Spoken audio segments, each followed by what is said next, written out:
Morning, dear hearts. We are on lesson 282 in our newest section of part 2 of the workbook, What is the Holy Spirit? Our central relevant thought. This happens to be one of my favorite sections of part 2 of the workbook, and I think I've said that before. I don't know, maybe not, but I am particularly fond of this part of part 2 of the workbook and of the lessons that are within it. So we're going to start with paragraph 3 of What is the Holy Spirit. And if I didn't say it, please subscribe, because I don't think I did, but please do if you haven't. And also there's a notification bell, because someone said in the comment yesterday that they're not getting the notifications, the videos aren't coming up automatically, but if you do the notification bell, you should be notified. Back to what is the Holy Spirit. So, if you but knew how much your Father yearns to have you recognize your sinlessness, you would not let His voice, the voice of the Holy Spirit, the voice for God, appeal in vain, nor turn away from His replacement for the fearful images and dreams you made. The fearful replacements are everything from the ego. But the first line, the first few words, if you but knew, reminds me, and probably you too, you as well, of a line from chapter 18, and it says, if you knew who, capital H, who walks beside you on the way that you have chosen, fear would be impossible. And if we knew how much our Father yearns to have us home, and to know that only what He is offering to us will bring us happiness, and not all of the things that we have made as a replacement for the happiness of our Father, then if we knew that, then we wouldn't choose that. Fear would be impossible. A wrong choice would be impossible. And choosing for the ego over our Father, our Creator, our Source, is a wrong choice, because there is nothing from those fearful images and dreams that will ever bring us satisfaction or happiness or love. The Holy Spirit understands the means you made by which you would attain what is forever unattainable. Again, we will never find happiness, we will never find peace, joy, love. Everything that we are looking for in all the wrong places, we'll never find that through anything that the ego is offering, any of the temptations, any of the pathways that the ego is telling us, yeah, come with me. I'm offering you this. I'm promising you this. But yet, everything that the ego has ever promised is an empty promise. It will never be fulfilled with what we not only want, but with what is worthy of us. So, back to the paragraph. And if you offer them to Him, all of these things from the that the ego is giving, if we offer them to the Holy Spirit, He will employ the means that we made for exile, to keep us separate, exile, to keep us apart, to restore our mind to where it truly is at home.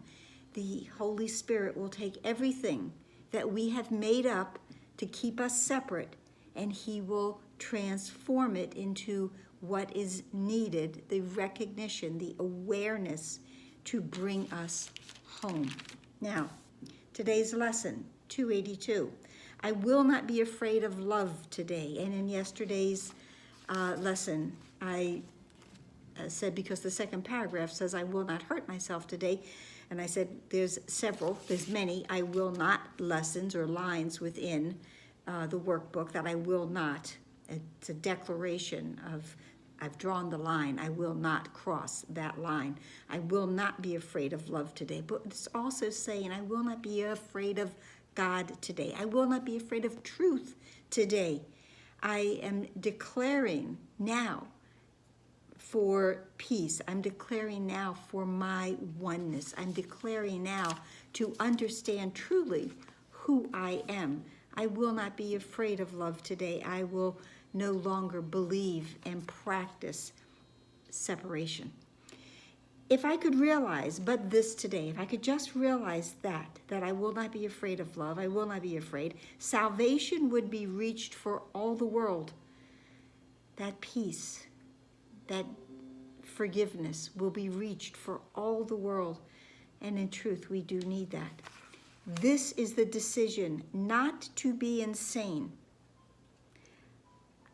and to accept myself as God himself. We, had one of our reviews in part 1 of the workbook is that, God is but love, and therefore so am I. God is but love, and therefore so am I. This decision to not be insane and to accept myself as God himself, my Father, my source, my Father and my source created me. God is but love, and therefore so am I. So I will not be afraid of me today. This, the determination not to be asleep in dreams of death. God is but love, and therefore so am I. I will not be afraid of God today. I will not be afraid of love today. This, the determination not to be asleep in dreams of death, while truth remains forever living in the joy of love. And this, the choice to recognize the self, big self, whom God created as the Son he loves, and who remains my one identity, my true self, my capital I identity. So in this particular lesson, twice we're given that I am as God created me, to accept myself as God himself, my Father and my source created me.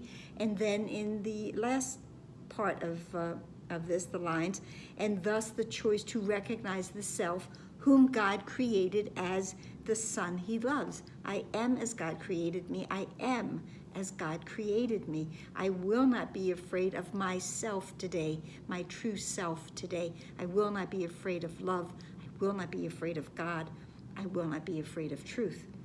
The second part of the lesson is the prayer. Father, your name is love, and so is mine. God is but love, and therefore so am I. See how it all ties together? That's why we're weaving this wonderful spiritual tapestry.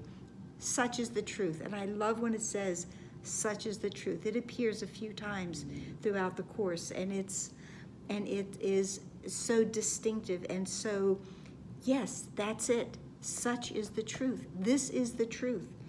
And can the truth be changed by merely giving it another name? No. The name of fear is simply a mistake. Let me not be afraid of truth today, as I had said.